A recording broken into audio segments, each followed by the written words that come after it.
When Jungkook stepped onto the stage of Real Talk with Daniel Foster, the room felt different that night. The air was heavier, charged, as if the walls themselves were waiting for something unpredictable to happen. The studio lights burned bright over polished steel floors, the crowd buzzing with curiosity. To the audience, it was just another interview, but to Daniel Foster, it was the perfect setup for the viral moment he had been planning for weeks. He wasn't there to talk about music or art. He was there to corner Jungkook about one thing: his bond with Jimin. Daniel Foster had built his reputation by manufacturing controversy.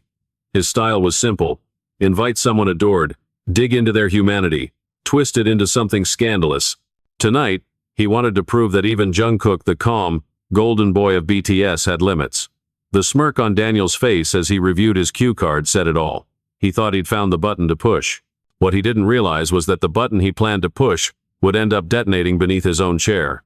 Before we continue, let us know where you're watching from, and if you love stories of courage, truth, and the people who stand their ground when the world tries to twist them, subscribe, because tomorrow, we have another story you won't forget. It had started 3 nights earlier, in Jungkook's quiet home overlooking the Seoul skyline. He had just finished a workout and was scrolling through messages when his manager, Jeon, called. "You've been invited to Real Talk," Jeon said, his tone uneasy. "Daniel Foster wants you for his next episode." Jungkook's brows furrowed slightly. Daniel Foster, the one who called Taehyung, manufactured fame on live TV.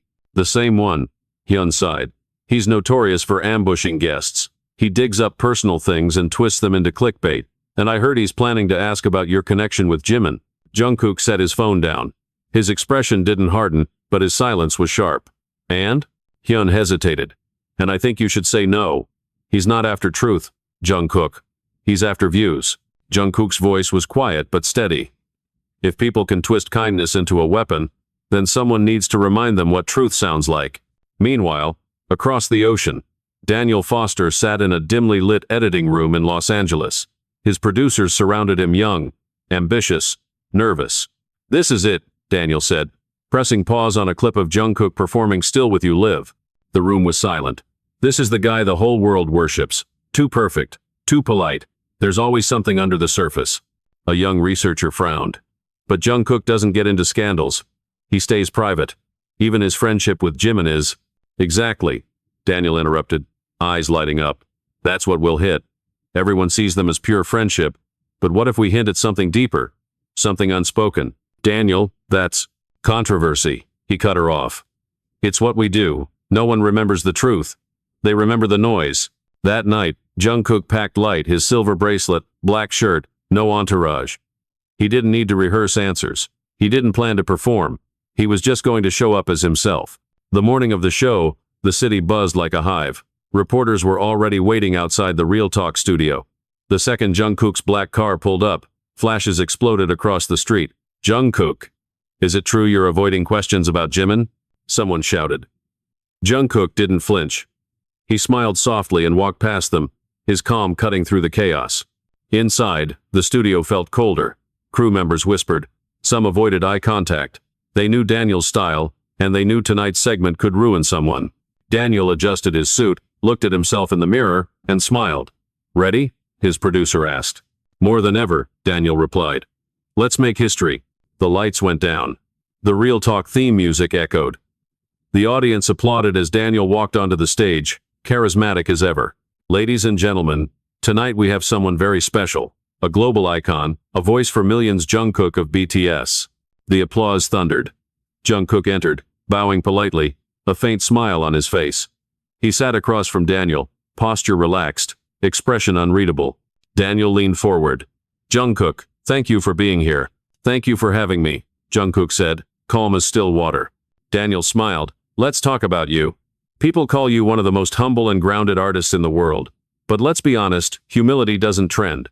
What's the real Jungkook like when the cameras are off?" Jungkook paused for a moment, then said softly, "The same. Cameras don't make me who I am." The crowd murmured approvingly. Daniel chuckled, masking irritation. "You make it sound easy, but no one's that consistent. Everyone has contradictions." Jungkook tilted his head slightly. "Maybe consistency isn't about perfection. Maybe it's about intention." Daniel's grin faltered. He moved to his next card. "Let's talk about friendship, specifically Jimin." The crowd quieted. Daniel's tone turned playful, but the edge was visible. You two are close, very close. Fans have built entire theories about you. Do you ever feel like the line between friendship and... He didn't finish. Jungkook's eyes met his, calm but unyielding. Between what? He asked softly. Daniel hesitated. Between friendship and something people might misinterpret. A murmur ran through the audience. Jungkook didn't move. His gaze stayed steady. You mean kindness? Daniel blinked. No, Because kindness isn't something people should have to explain, Jungkook said. His tone was still soft, but each word cut through the air like glass. When the world sees two people care for each other, and the first reaction is to question it, that says more about the world than it does about them. The room was silent. The applause began slowly, then grew louder. Daniel forced a smile. Interesting perspective, he said. But don't you think sometimes public affection can... Jungkook interrupted gently. Make people uncomfortable? He leaned forward slightly. Then maybe the problem isn't affection. Maybe it's people forgetting what genuine care looks like. The crowd erupted. Daniel's grin tightened. His fingers tapped against his cue cards, the rhythm of a man losing control. He glanced toward his producer off stage. They were whispering frantically. The plan was collapsing. Daniel tried again. So, you're saying every emotional connection you have, including with Jimin, is just friendship? Jungkook smiled faintly. I don't label people I care about. If Jimin needs me, I'll be there. That's it. The studio erupted again, louder, longer. Daniel's throat tightened. This wasn't how it was supposed to go. He was supposed to provoke, not be humbled. Then Daniel played his final card. His voice dropped, feigning empathy. You face so much pressure, isolation, loss of privacy, but don't you ever feel tired of pretending to be okay? Especially when everyone's watching your every move, even your moments with Jimin? Jungkook's expression softened. Tired? Maybe. But I'm more tired of seeing sincerity turned into suspicion. Daniel blinked. Jungkook continued, his voice gentle but steady. People talk about love and friendship like they're separate worlds. They're not. Love is in everything you do with care. And if people can't understand that between two human beings, that's not a problem I need to fix. Silence. Then thunderous applause. The audience stood. The crew exchanged glances. They'd never seen Daniel speechless before. Daniel tried to recover. So, you don't care what people say about you and Jimin? Jungkook smiled. If you spend your life trying to correct every rumor, you'll forget how to live. He paused, his gaze gentle yet firm. And if caring about someone becomes controversial, maybe it's the world that needs fixing, not the friendship. The audience cheered louder. Daniel's face was pale. His earpiece crackled with his producer's voice. We're trending already, and not the way we wanted. By the end of the show, Daniel forced a grin for the camera. That's all for tonight. Thank you for watching Real Talk. But the applause wasn't for him. It was for Jungkook. The moment the lights dimmed, Daniel's phone began buzzing uncontrollably. His producer rushed in, holding up her tablet. Daniel, you're trending #1, but it's bad. He took the tablet. His eyes widened. Headline after headline flashed across the screen. Jungkook destroys host's insinuations about Jimin. A lesson in respect. Fans praise Jungkook for defending friendship with grace. Daniel Foster crosses the line, network under fire. Comments poured in by the thousands. This was disgusting from the host. Jungkook handled it like a king. He just ended Daniel's career with kindness. Within hours, the network suspended Daniel Foster. Sponsors withdrew. The official Real Talk account quietly deleted the segment. And Jungkook? He went home, took off his jacket, poured himself another cup of tea, and smiled faintly at the flood of messages on his phone. He didn't reply to any of them. He didn't need to. Because when the world tries to twist something pure into controversy, sometimes the most powerful thing you can do is stay kind. The sun had barely risen over Seoul when Jungkook's phone began vibrating non-stop. He hadn't even opened his curtains yet, and the room was already buzzing texts, calls, news alerts, trending hashtags. His interview from the night before had exploded across every social platform on Earth. Jungkook defends Jimin with class. Host humiliated after crossing the line. Kindness destroys manipulation. Jungkook wins without saying a word. But Jungkook wasn't celebrating. He didn't even look at his phone for the first hour. He just sat in silence, sipping his coffee, the early light glinting off the rim of his mug. Fame had taught him that noise is just noise. Whether it praises or condemns you, it fades just as fast. But something about last night still lingered in his mind. Not the applause, not the headlines, but the look on Daniel Foster's face when truth hit him harder than any insult could. Across the Pacific, In Los Angeles, that same face was now buried in his hands. Daniel Foster sat in his office, sleepless, surrounded by chaos. His producers were whispering in the hallway, his phone flashing with messages he didn't want to read. A half-empty glass of whiskey sat beside his laptop, untouched. He had built his career on control, controlling the narrative, the tone, the headlines. But for the first time, he wasn't the one writing the story. His assistant knocked softly. "Daniel, the network wants to meet. They're calling it an emergency review." He didn't look up. "They think I crossed the line, don't they?" She hesitated. "They think Jungkook made you look like a bully." Daniel exhaled through his nose, anger and humiliation burning under his skin. "He didn't even raise his voice," he muttered. "He just looked at me." The assistant lowered her eyes. "That's why they love him." Meanwhile, back in Seoul, Jungkook's manager Jeon entered the apartment, breathless. "You've seen it, right? You're all over the news. Even CNN ran the clip. Daniel Foster's facing backlash, the network suspended him indefinitely." Jungkook looked up from his piano, expression calm. "He'll recover. They always do." Jeon blinked. "You're not angry?" Jungkook shook his head. "Anger is easy. Understanding is harder." He paused. He thought attacking what's pure would make him powerful. But purity doesn't need defense, it just reveals who's pretending. Jeon leaned against the counter, speechless. "You know what people are saying? They're calling it the moment decency won TV. They're writing essays about you. Even Jimin saw it." Jungkook's hands froze over the piano keys. "Jimin? Yeah. He texted you, didn't he?" Jeon gestured to the untouched phone. "He posted something on Weverse too. Just a single line. Some things don't need to be explained. Everyone knows what he meant." Jungkook smiled faintly, lowering his eyes. "That sounds like him." Half a world away, Daniel's newsroom had turned on him. One of the senior producers approached him, nervous but firm. "Daniel, the sponsors are pulling out. You didn't just lose control, you looked cruel. It's not about journalism anymore. It's about perception." Daniel scoffed. "So kindness wins now? Since when did being untouchable make you right?" The producer's voice hardened. "Since the day people started seeing through manipulation." Daniel stood up, jaw tight. "You think I'm done? This isn't over." But even he didn't believe his own words. His studio was already dismantling his posters, removing his name from the walls. His empire was evaporating, undone not by rage, but by a single man's composure. Back in Korea, Jungkook finally opened his phone. Messages flooded in from friends, colleagues, and even journalists he hadn't spoken to in years. But one stood out. From Jimin. "You didn't have to defend me, but you did it anyway. That means more than you think." Jungkook smiled quietly, typing back only 3 words. "You do the same." He set the phone down and leaned back, thinking. In the world, he lived in a world of flashbulbs, false stories, and endless commentary. Moments like these reminded him of why he started singing in the first place. Not for attention, not for approval, but for truth. That evening, Jungkook met with his team at Big Hit HQ. The mood was lighter than usual, but the conversation was serious. "They're offering you a follow-up interview," Jeon said. "Every major network wants your response.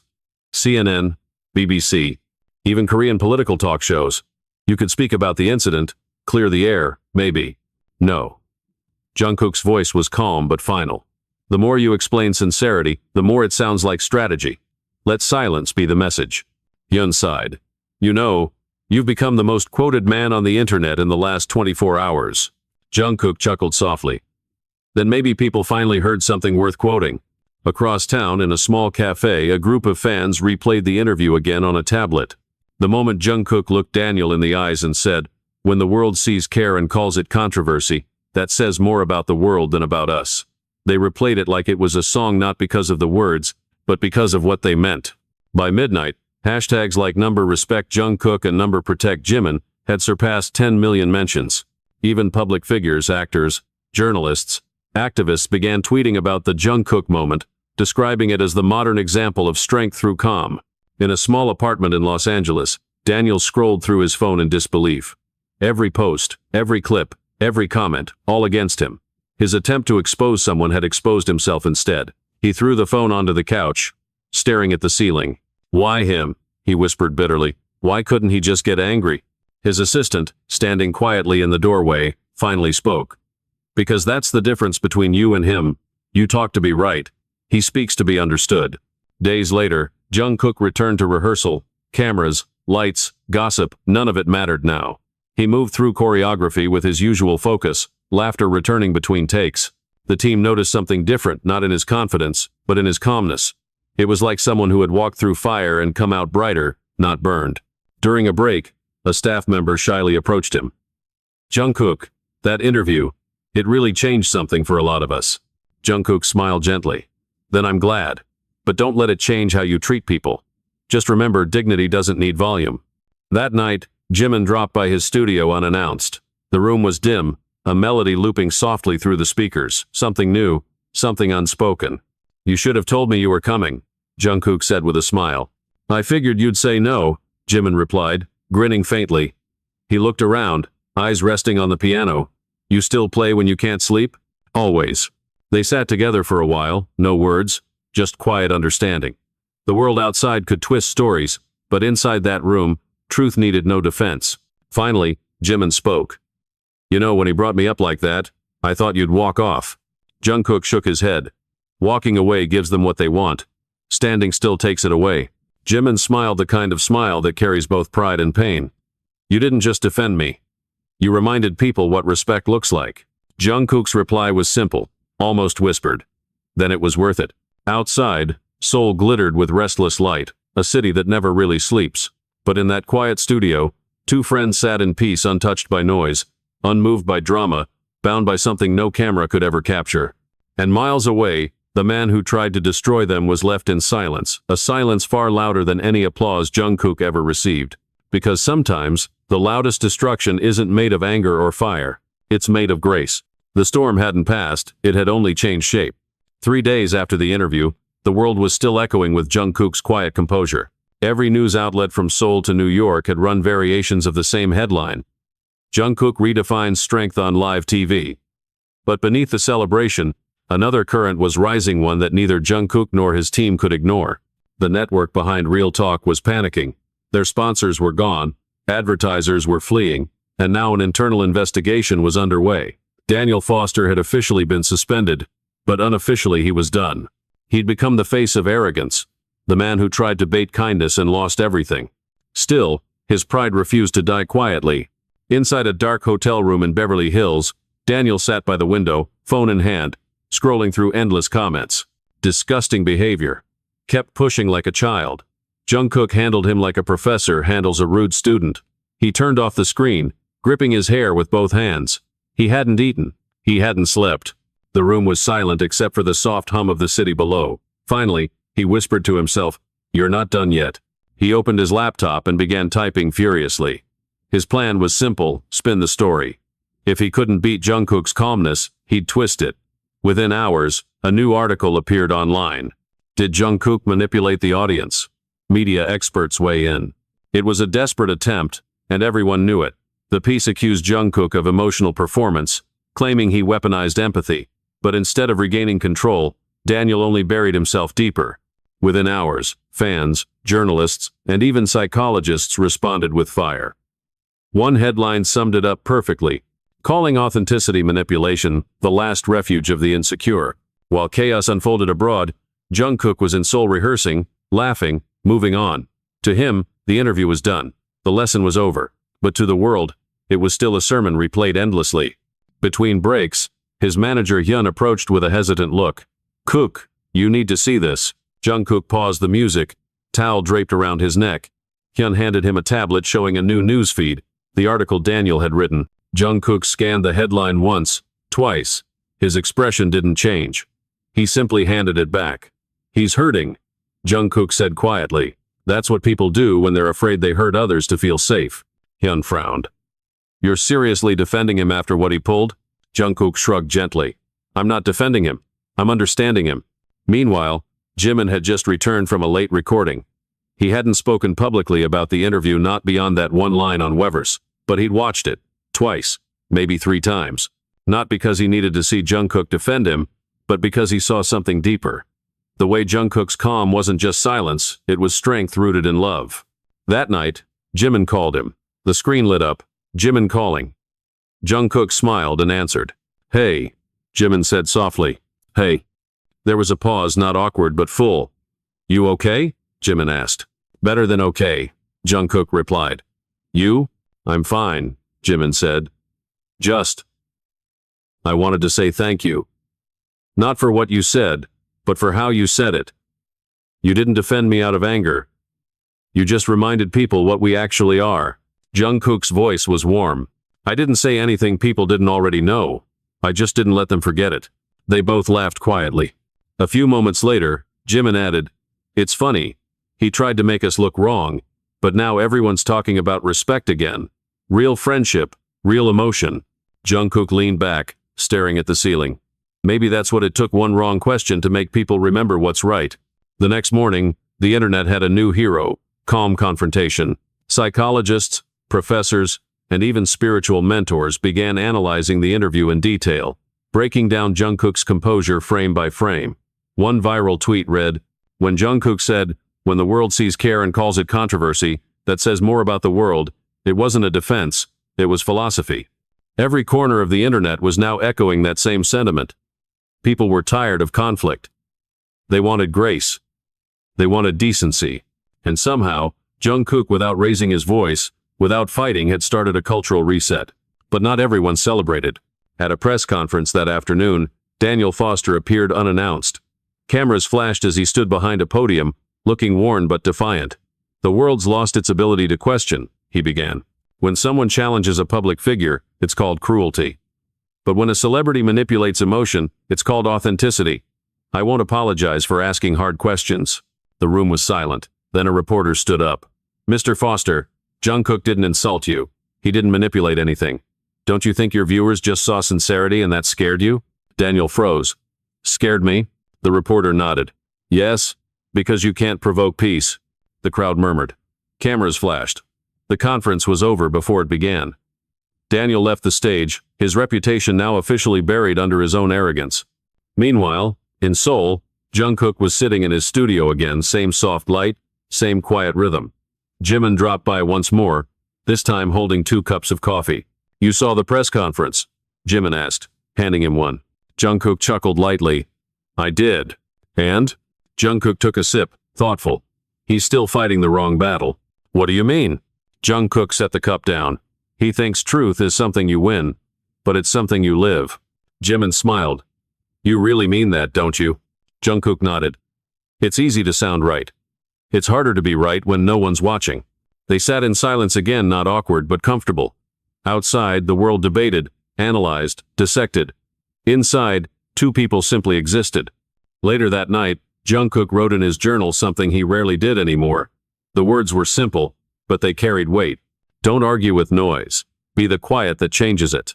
He closed the book, turned off the light, and let the stillness take over. Across the world, Daniel Foster's show was officially canceled the next morning. The network released a statement apologizing for the disrespectful tone and unprofessional behavior shown toward Jungkook and BTS. Sponsors pulled funding permanently. But the real victory wasn't in Daniel's downfall, it was in the ripple that came after. Journalists began questioning their own tone. Talk shows started shifting away from humiliation-based entertainment. Commentators began discussing empathy, dignity, and sincerity in a way they hadn't for years. All because one man refused to be baited by hate. By the end of the week, Jungkook and Jimin's friendship had become more than just a talking point, it had become a metaphor. For loyalty, for grace, for staying grounded in a world addicted to outrage. And when fans looked back on that interview, they didn't remember the host's smirk or his questions. They remembered the silence after Jungkook spoke, the kind of silence that doesn't end a conversation. It transforms it. Because sometimes, destroying someone isn't about power, revenge, or anger. Sometimes, you destroy them by refusing to become them. The 4th day after the interview felt unreal, not because Jungkook was trending again, but because of why he was trending. The world wasn't talking about scandal anymore. It was talking about decency, about friendship, about the simple idea that caring for someone, especially in a brutal industry, isn't weakness, it's courage. In Seoul, a crisp morning breeze drifted through Jungkook's apartment. He stood by the window, barefoot, wearing a plain white t-shirt, the city lights just beginning to fade into daylight. His phone lay on the table, buzzing endlessly, calls from media outlets, talk show invitations, even messages from politicians praising his composure. But he didn't answer any of them. He didn't need to. When Jimin called that morning, Jungkook picked up on the first ring. Are you awake already? Jimin's voice was light, almost teasing. I haven't slept, Jungkook said, smiling faintly. The world's too loud today. You mean it's too loud about us? Jimin replied softly. I saw your face everywhere, every news feed, every thumbnail. It's like the world finally noticed you're not just the quiet one. Jungkook chuckled under his breath. Quiet people aren't silent, Young. They just wait until words actually mean something. There was a pause, the kind that carried understanding without needing explanation. Jimin finally said, It's strange. He thought talking about me would make you lose control. Instead, you reminded people what love looks like when it's not pretending. Jungkook turned away from the window, his voice calm. That's what scared him. He doesn't understand peace. Meanwhile, across the ocean, Daniel Foster sat inside a dark, rented apartment in Los Angeles. Curtains closed, food untouched, the TV muted. He had spent the last 3 days watching clips of his own downfall, his face plastered on every headline, every analysis, every compilation video titled The Interview That Ended a Career. The public's verdict was absolute. Jungkook was being praised as a masterclass in emotional intelligence, while Daniel had become a global symbol of arrogance. His email was full of letters from sponsors withdrawing their contracts. His assistant had quit. Even his closest producer had sent a message that morning. I'm sorry, Daniel. You went too far. Daniel's reflection in the mirror looked nothing like the confident man who had walked into that studio days ago. He looked hollow. He slammed his fist on the table, muttering under his breath, How can someone destroy me just by staying calm? But deep down, he knew the answer. It wasn't Jungkook's words that destroyed him. It was his own inability to hear them. Back in Seoul, Big Hit's office was alive with energy. Jungkook had arrived for rehearsal, and though the cameras weren't rolling, everyone seemed to carry a quiet pride when he walked in. The staff greeted him not just as a star but as someone who had reminded the world what authenticity looks like.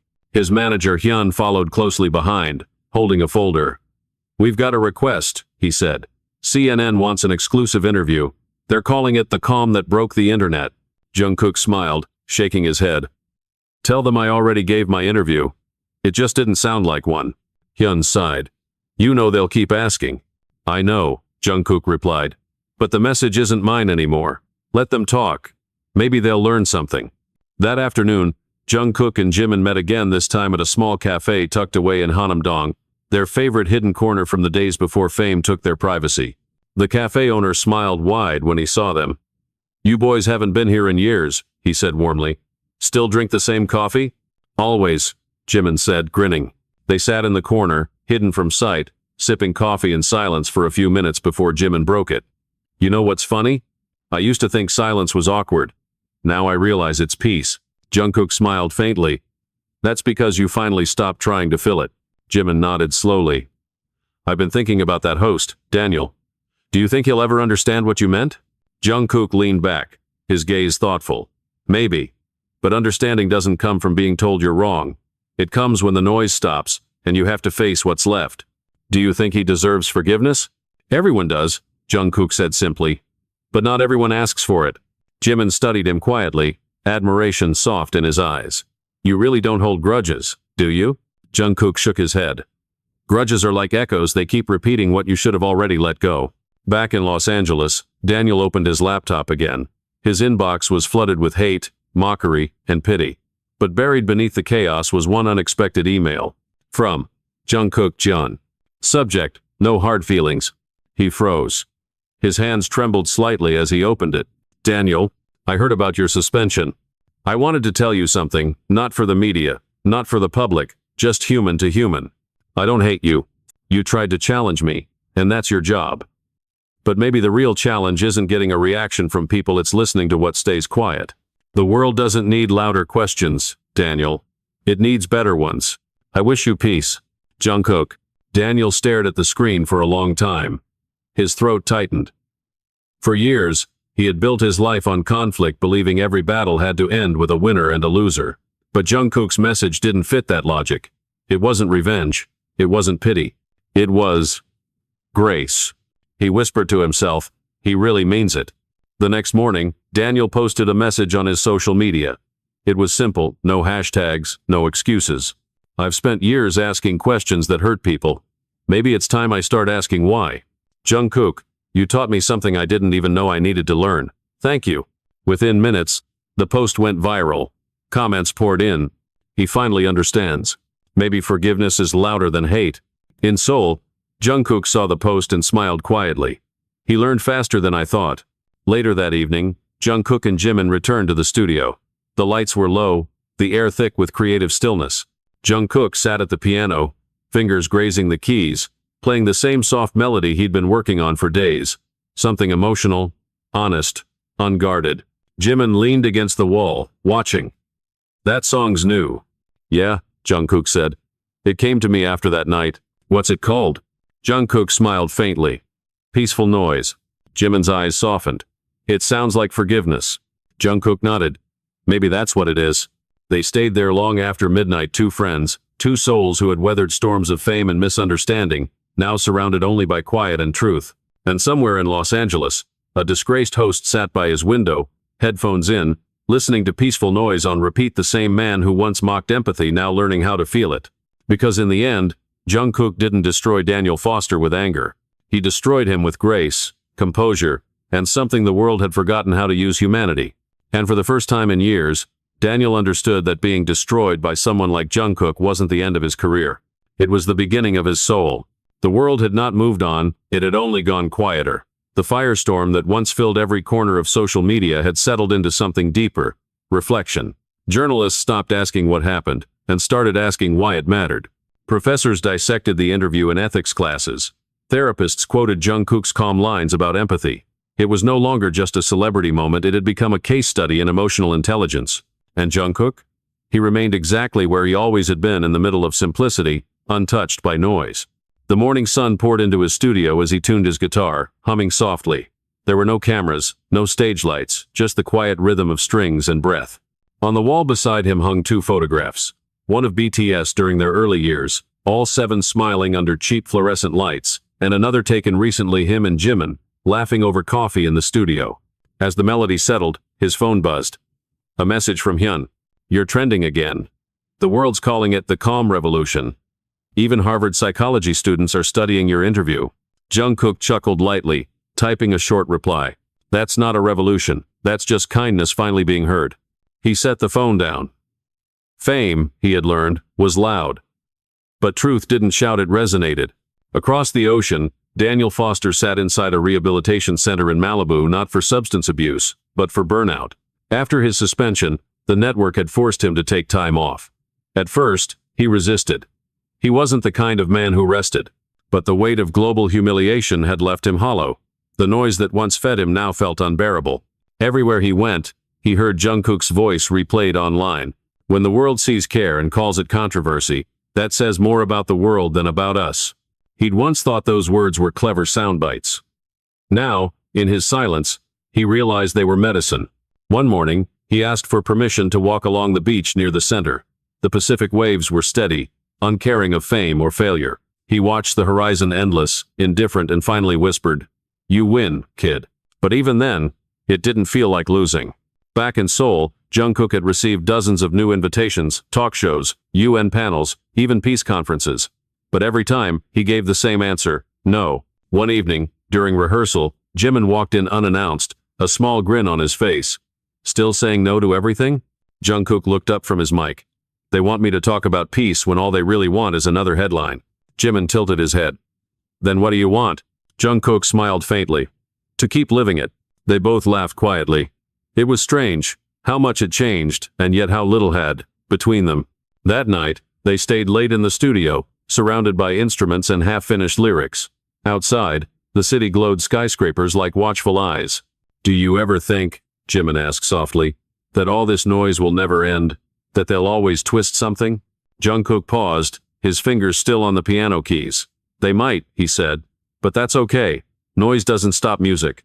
It just reminds you to play louder, not with volume, but with truth. Jimin looked at him for a long moment, then nodded. You really meant it when you said kindness has no ideology. Jungkook smiled. I meant every word. The world tries to divide kindness into sides: liberal, conservative, left, right. But kindness doesn't vote. It acts. For a moment, the room fell into silence, but it wasn't empty. It was full of unspoken understanding. Miles away, Daniel was learning that lesson too. After days of isolation, he'd started keeping a small notebook, the listening journal, he called it. Instead of writing questions for others, he wrote them for himself. Why do I interrupt? Why do I need to be right? What am I afraid of hearing? Each question dug deeper than the last. One night, he wrote a single sentence across a blank page. I mistook attention for truth. He stared at the words until his eyes burned. For years, he had believed that the loudest voice was the strongest. But Jungkook had proved that stillness could move the world. 2 weeks later, Daniel posted publicly again. This time, there was no defensiveness, only humility. The interview with Jungkook changed me. I didn't lose to him. I learned from him. If I ever return to television, I'll do it differently, not to expose people, but to understand them. Thank you, Jungkook. And Jimin, I'm sorry. The internet, for once, didn't mock him. Thousands of comments poured in, forgiving, even kind. It was strange people weren't celebrating drama. They were celebrating growth. When Jungkook saw the post later that night, he smiled quietly. He didn't share it, didn't repost it. He just whispered to himself.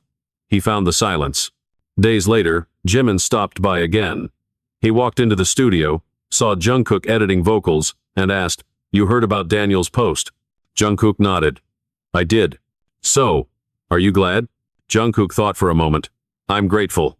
Glad would mean it was about me. It never was." Jimin smiled faintly. "You're impossible to argue with, you know that?" "Not really," Jungkook said. "I just stopped needing to win." The next morning, Jungkook uploaded a short clip to his social account, no caption, no fanfare. Just him playing a piano melody titled Peaceful Noise. Within hours, it went viral again. Not because of shock or controversy, but because of the caption he added later, only 4 words long. Silence can teach, too. Across the world, Daniel listened to that melody on repeat. It wasn't anger. It wasn't victory. It was something far deeper, the sound of a man who could have fought but chose peace instead. And in that quiet, unending song, the world realized something it had forgotten. You don't destroy arrogance with rage. You destroy it with understanding. You don't expose cruelty by shouting louder. You expose it by staying human. And sometimes, it takes one calm voice, one man sitting under studio lights, defending friendship, not with fire but with truth, to remind the world what grace actually looks like. That man was Jungkook, and he didn't just silence a talk show host. He redefined what strength sounds like. By the time the 5th week passed since the interview, something remarkable had happened. The frenzy had cooled, but the impact remained. The headlines had faded, yet the conversation lingered in quiet spaces, classrooms, living rooms, workplaces, as if Jungkook's calm voice had imprinted itself into the collective conscience of the world. In a digital age addicted to outrage, he had done the unthinkable, turned silence into power. But while the world celebrated him as a symbol of composure and grace, Jungkook had returned to what he always valued most: simplicity. No interviews, no statements, no PR moves. Just music, morning walks, and the occasional call from Jimin that lasted hours but always felt too short. One rainy morning in Seoul, Jungkook sat in his studio, headphones resting around his neck, a soft instrumental looping on the computer. The melody was gentle, minimal, almost shy, like the sound of raindrops meeting piano keys. It was the same song he'd begun composing weeks earlier, Peaceful Noise. But something about it still felt incomplete.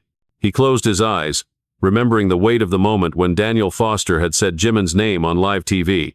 The question hadn't hurt him, but what it represented did. It wasn't about Jimin, it was about how the world had learned to feed on suspicion instead of sincerity. That was the noise Jungkook wanted to quiet with this song. His phone buzzed again. It was Jimin. "Still working?" Jimin asked. "Trying," Jungkook replied.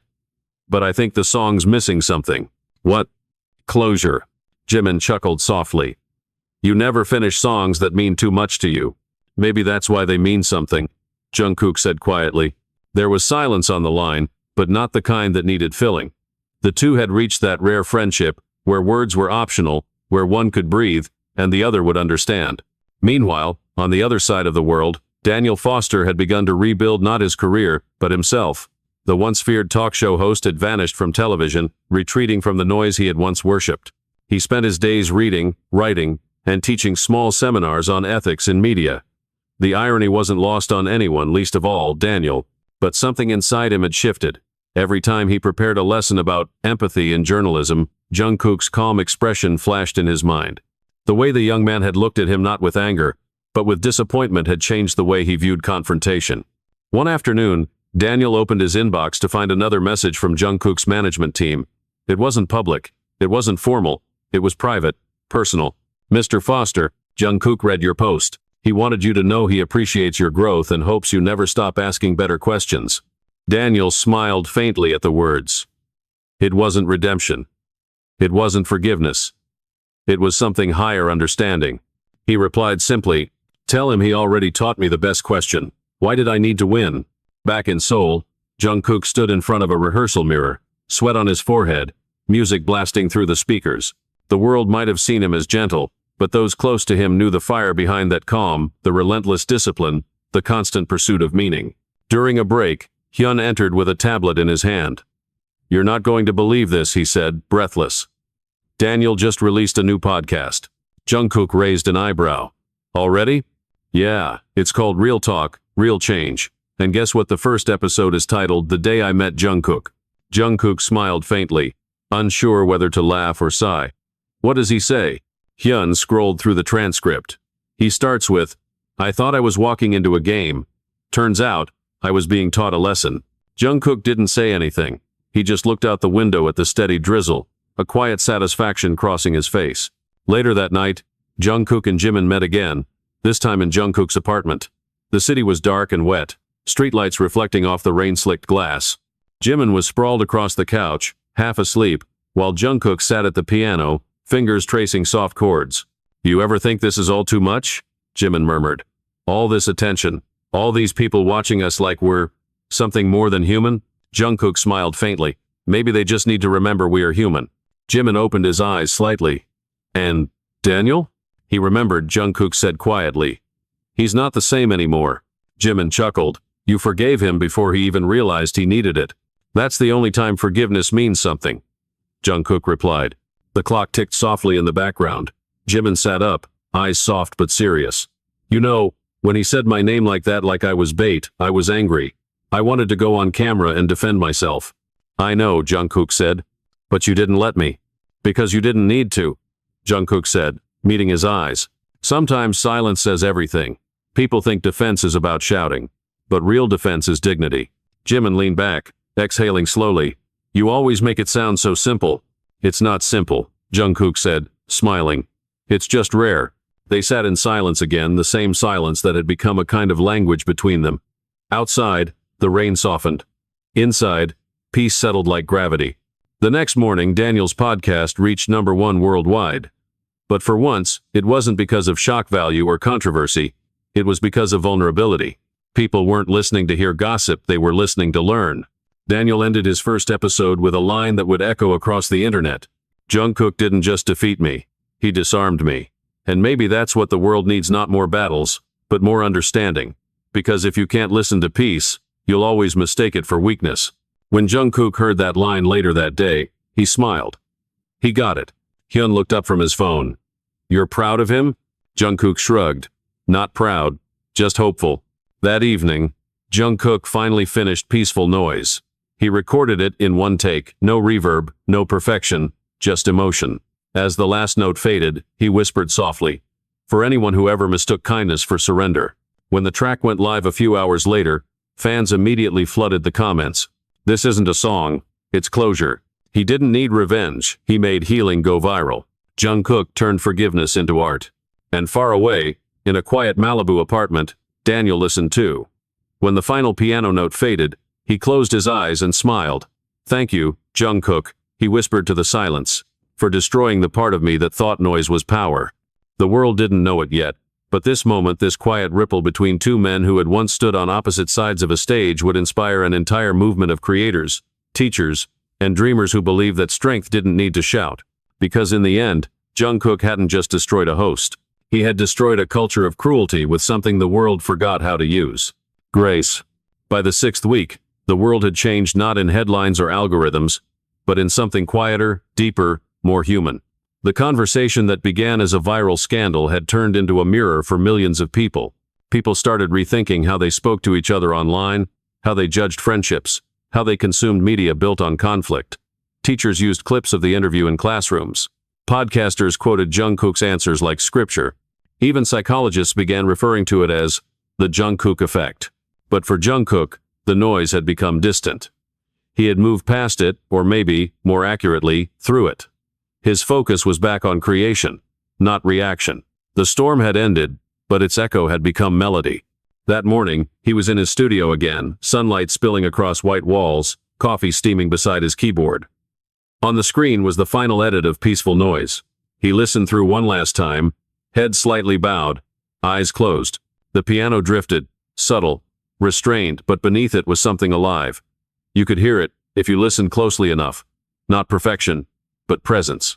When the final note faded, he smiled to himself. It was done. The chapter had closed. Just then, his manager Hyun entered, waving a tablet. "You need to see this." Jungkook turned his chair, calm as always. "What now?" Hyun handed over the screen. "Daniel Foster just released a documentary about you." Jungkook blinked, then laughed softly. "You're kidding." "I'm not. It's called Silence That Spoke. It's trending everywhere. But it's not what you think. It's not an attack. It's an apology." Hyun scrolled through the summary.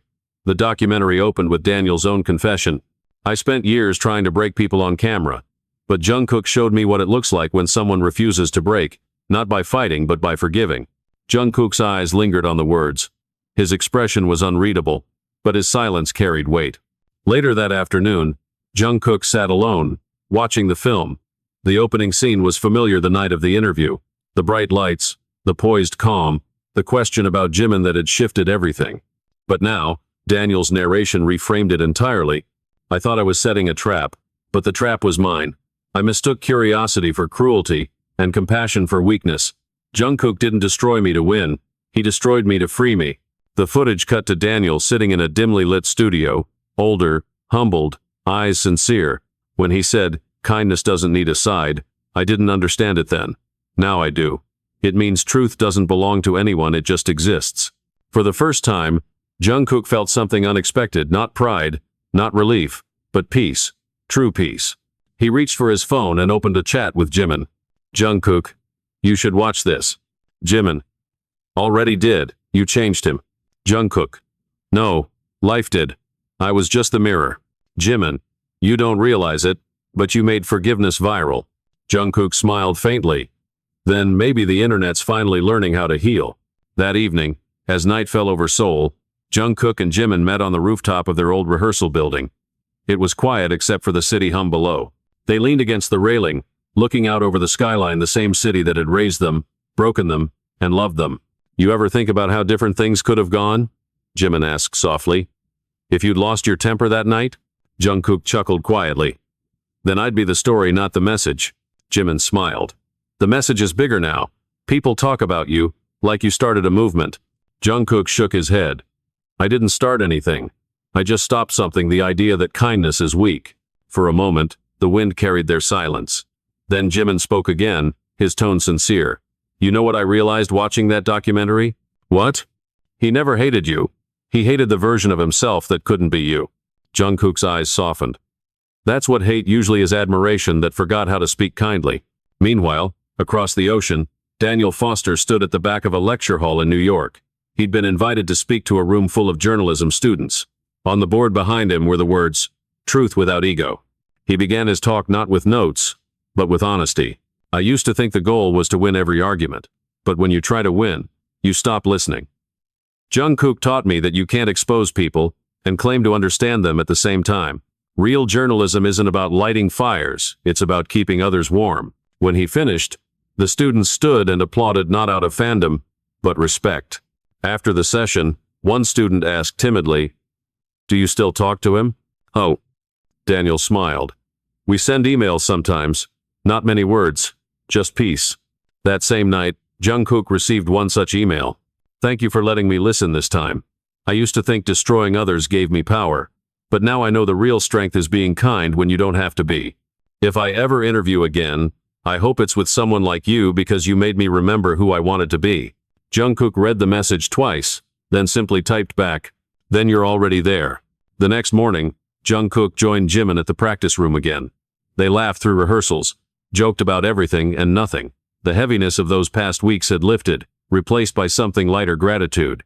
As the day ended, they walked out together, shoulders brushing, the evening sun painting long shadows behind them. "Do you ever think this will fade?" Jimin asked. "Maybe," Jungkook said, smiling. "But peace doesn't fade. It just moves quietly. He looked up at the orange sky. And that's enough for me. The next day, Daniel Foster's documentary crossed 100 million views. Not because people wanted to see a downfall, but because they wanted to witness redemption. It became the most discussed film of the year, and at the end of it, the final quote appeared on screen. "The world taught me how to talk. Jungkook taught me how to listen." And as the credits rolled, peaceful noise played softly in the background. Jungkook's voice, tender and raw, carrying across time zones, headlines, and languages. It wasn't revenge. It wasn't victory. It was restoration. Because the man who once tried to expose him had finally learned the very lesson Jungkook lived by every day. That true strength doesn't roar. It whispers. And in that whisper, the world finally heard. The storm had passed. But in its silence, something unexpected had begun to grow. Not noise, not gossip, but understanding. By the 7th week, the conversation was no longer about what happened between Jungkook and Daniel Foster. It was about why it happened the way it did. People were no longer talking about destruction, they were talking about transformation. The internet had shifted its tone, slowly, almost tenderly. Comment sections that once tore people apart were now filled with quotes from the interview. Kindness doesn't need a side. When the world sees care and calls it controversy, that says more about the world than about us. Those lines had transcended the screen. They were being printed on murals, used in classrooms, quoted by parents teaching their children about compassion. Jungkook had unknowingly done something few ever could. He had turned grace into a movement. And yet, Jungkook stayed invisible to all of it. While millions watched, he disappeared not in secrecy, but in simplicity. He retreated to the countryside outside Seoul, renting a small wooden cottage tucked beneath a line of pines. No staff. No cameras, just air, silence, and his music. On the first morning there, he woke early, stepping outside barefoot onto the cool grass. Mist hung low over the hills. The world was quiet, almost reverent. He closed his eyes, breathing in the calm he'd fought to keep. Inside, his phone buzzed again, the same flood of calls, requests, and media offers. But he ignored them all, letting the world ring unanswered. For the first time in months, he was alone with himself. As the hours passed, he played guitar by the open window. Birds called softly in the distance. The sound of the strings blended with the wind, imperfect, human, peaceful. He didn't realize Jimin was calling until the third ring. "Hey," Jungkook said, voice soft. "Hey yourself," Jimin replied with a light laugh. "You disappeared again. Hyun said you turned off your location like a spy." Jungkook smiled. "I needed quiet. The world's still too loud." Jimin's tone softened. "You know, it's strange. After everything, it feels like everyone's more connected. I've been reading what people are saying about you, about us. They're learning. Really learning." "I don't think they're learning from me," Jungkook said. "They're learning from what peace looks like when you stop arguing with noise." Jimin paused for a moment, then said quietly, "You realize what you've done, right? You didn't just destroy that host. You destroyed an idea that kindness can be mocked." Jungkook looked out the window, watching the fog roll between the trees. "I didn't destroy anything, Hyung. I just refused to build hate." Meanwhile, across the world, Daniel Foster was preparing for his first public appearance since the release of his documentary Silence That Spoke. It wasn't a grand return. There were no studio lights or red carpets, just a small university auditorium in Boston, filled with students studying communication ethics. Daniel walked on stage in a simple gray suit, no tie, no ego. He looked thinner, older but clearer. The audience waited in silence as he began to speak. "I used to believe confrontation was the only path to truth. I thought intensity equaled honesty. I was wrong." He paused, eyes steady. "The night I met Jungkook, I thought I'd expose him. Instead, he exposed me not to the world, but to myself. He showed me what it feels like to be seen without being attacked. And that's something I'll spend the rest of my life trying to repay." The students erupted into applause, but Daniel didn't smile. He simply nodded, humbled. After the talk, one student approached him. "Sir, do you think you'll ever go back to TV?" Daniel looked thoughtful. "If I do," he said quietly, "I'll go back to listen, not to talk." That evening, Jungkook sat by the small fireplace in his cottage, reading through fan letters sent by Hyun. Most were filled with love, gratitude, and admiration. But one caught his attention, written by a 17-year-old girl from California. "Dear Jungkook, I used to think being kind made me weak. People walked all over me, so I learned to shout. But after watching you, I realized kindness isn't silence, it's strength that doesn't need to shout. I stopped apologizing for being soft. I started being proud of it. Thank you for reminding me that being gentle is powerful. He folded the letter carefully, a quiet smile tugging at his lips. This, he whispered to himself, is why it mattered. Later that week, Jimin joined him at the cottage, bringing food and laughter. They ate outside under the stars, surrounded by the distant hum of crickets. For a while, they said nothing, just listened to the forest breathing around them. Then Jimin asked, "Do you ever think about how strange it is? That something meant to humiliate you ended up healing the world a little?" Jungkook laughed softly. "The universe has a strange sense of irony." Jimin smiled. "Maybe you were meant to be tested not to prove yourself, but to teach others how to stay human." Jungkook glanced at him, thoughtful. "Maybe the lesson was for both of us. You saw how easily love gets misunderstood. I saw how easily truth gets twisted. But in the end, we stayed honest. That's all that matters." They sat in silence again, not heavy, not awkward, just sacred. Somewhere in that stillness, Jungkook realized something profound. The world didn't change because he spoke beautifully. It changed because he refused to let ugliness shape his truth. A week later, Daniel Foster wrote one last email. "I watched the stars last night for the first time in years. I think I finally understand what you meant when you said kindness doesn't need a side. The sky doesn't take sides either, it just holds everything. Thank you for teaching me how to hold things without breaking them." Jungkook didn't reply immediately. He looked out the window, at the same vast night sky Daniel described, and whispered, "You finally heard it." That night, he sat at his piano once more. The melody he played was slow, reflective, carrying fragments of all that had happened: the confrontation, the silence, the forgiveness. He called it the sound of understanding. As the final note faded, Jungkook smiled to himself, not out of pride, but peace. The noise was gone. The lesson had been learned. Because in the end, destruction was never the goal. Revelation was. He didn't destroy Daniel Foster. He woke him up. And in doing so, Jungkook reminded the entire world of something timeless. That the most powerful voices aren't the ones that echo. They're the ones that heal.